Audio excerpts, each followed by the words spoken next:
Assalamualaikum warahmatullahi wabarakatuh. Kembali lagi bersama saya Muhammad Pratama Mukti dari kelas 10 Multimedia 2 nomor absen 10. Di video kali ini saya akan membahas tentang pengertian troubleshooting beserta contohnya. Langsung saja ke videonya.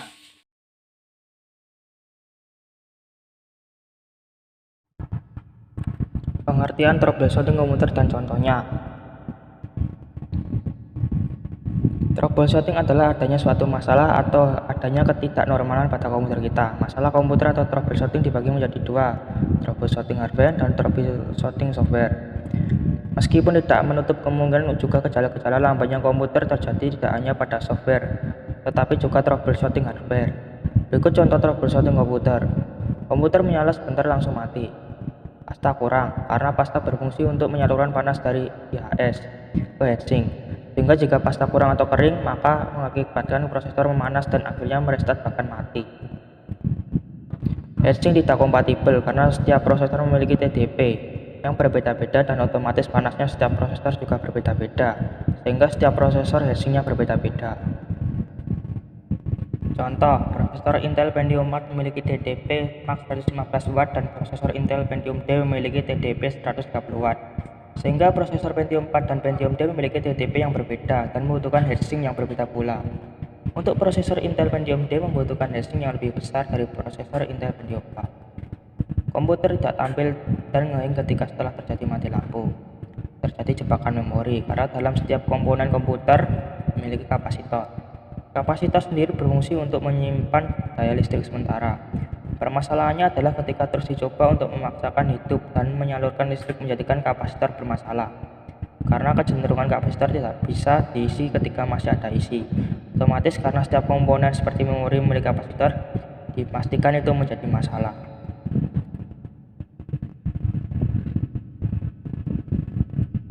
Komputer menyala sebentar langsung mati sekitar 3 detik, dan ketika dinyalakan kembali bisa hidup tapi tidak ada tampilannya. Prosesor tidak kompatibel dengan chipset yang terpasang pada motherboard. Komputer menyala tapi tidak ada tampilan di layar. Hal ini sering saya temui, ternyata permasalahannya hanya sepele. Memori atau RAM kendor atau kotor kaki-kakinya, yang kuningan atau memori mati. Solusinya A. Lepas lalu pasang kembali. B. Bersihkan kaki-kakinya dengan penghapus pensil hingga bersih. Atau C. Coba ganti dengan yang baru. Komputer berbunyi bip 3 kali pendek atau cepat. Namun power hidup tapi tidak ada tampilannya, itu kerusakan pada VGA cardnya. Bisa jadi kendor atau kotor kaki-kakinya atau mati. Solusi A. Lepas dan tancapkan kembali. B. Bersihkan kaki-kakinya yang berwarna kekuningan dengan menghapus pensil. C. Ganti dengan yang baru. Komputer berbunyi bip terus-menerus dan teratur, tidak berhenti sebelum kita matikan. Kerusakan pada memori card atau RAM. Solusi: lakukan hal-hal yang sama dengan poin pertama. Jika tidak berhasil, mainboard ada yang rusak.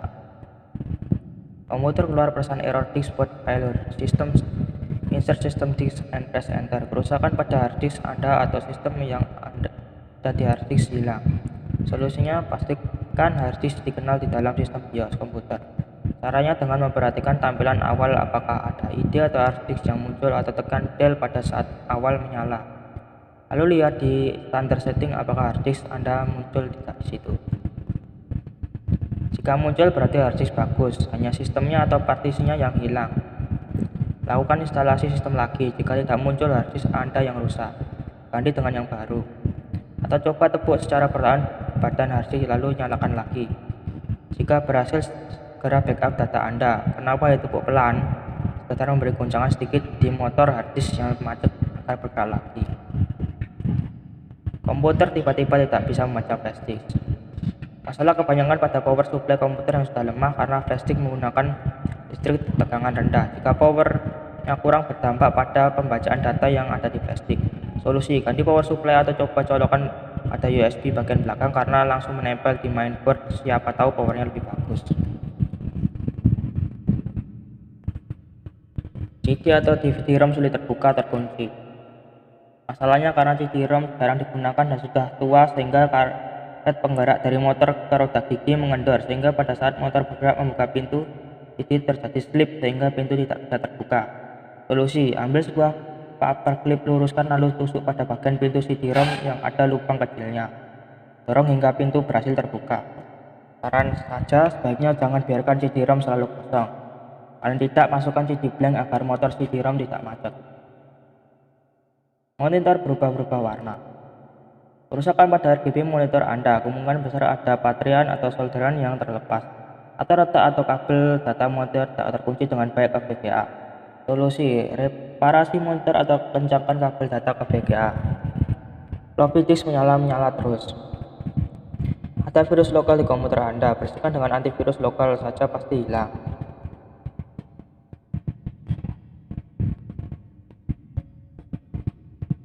Komputer tidak mau itu. Cara mengatasinya, cek koneksi kabel dari power outlet-nya ke tombol power pada PC. Cek apakah stabilizer berfungsi atau tidak, jika memakai stabilizer. Cek kabel power pada CPU, jika masih juga tidak mau hidup. Permasalahan mungkin terletak pada power supply atau MB. Komputer mau hidup tetapi tidak mau booting. Cara mengatasinya, kenali terlebih dahulu bunyi bip. Bip satu kali saja tanda bahwa kondisi komputer baik. Bip satu kali panjang terdapat problem di memori. Bip satu kali panjang dan 3 kali pendek kerusakan di VGA card. Bip satu kali panjang dan 2 kali pendek kerusakan di DRAM parity. Bip terus menerus kerusakan di modul memori atau memori video. Cek dengan menggunakan software diagnosa seperti sistem Cassandra, PC Mark 4, PC Mark 05, dan lain-lain. Komputer mau booting tetapi selalu save mode. Untuk masuk ke save mode tekan B8. Cara mengatasinya, reset kembali komputer Anda. Jika masih trouble, install ulang Windows Anda. Jika masih save mode juga, berarti hard Anda yang bermasalah. Cek dengan ScanFix.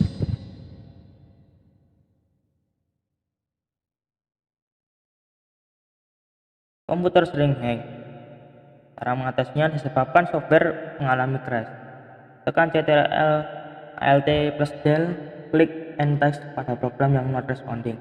Tekan tombol restart pada CPU. Disebabkan hardware mengalami konflik atau adanya penambahan hardware baru. Konflik antara hardware sering terjadi pada sistem operasi Windows. Install ulang Windows Anda. Tapi yang perlu diingat, belum reinstall Windows Anda, lepas dulu hardware baru Anda. Jalankan fasilitas add new hardware yang terdapat pada kontrol panel. Keyboard tidak dikenali oleh komputer.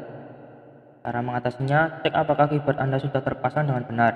Jika sudah tapi masih juga keyboard tidak terdeteksi, maka kemungkinan keyboard Anda bermasalah. Coba ganti keyboard Anda. Jika sudah diganti tapi juga masih bermasalah, maka kemungkinan besar yang rusak adalah di bagian port keyboard di MB Anda. Jika memang sudah diganti keyboard baru tapi tetap tidak terdeteksi juga, coba ganti dengan keyboard USB, dan apabila tidak terdeteksi juga, berarti ada yang salah pada sistem Windows sobat. Sekian, terima kasih.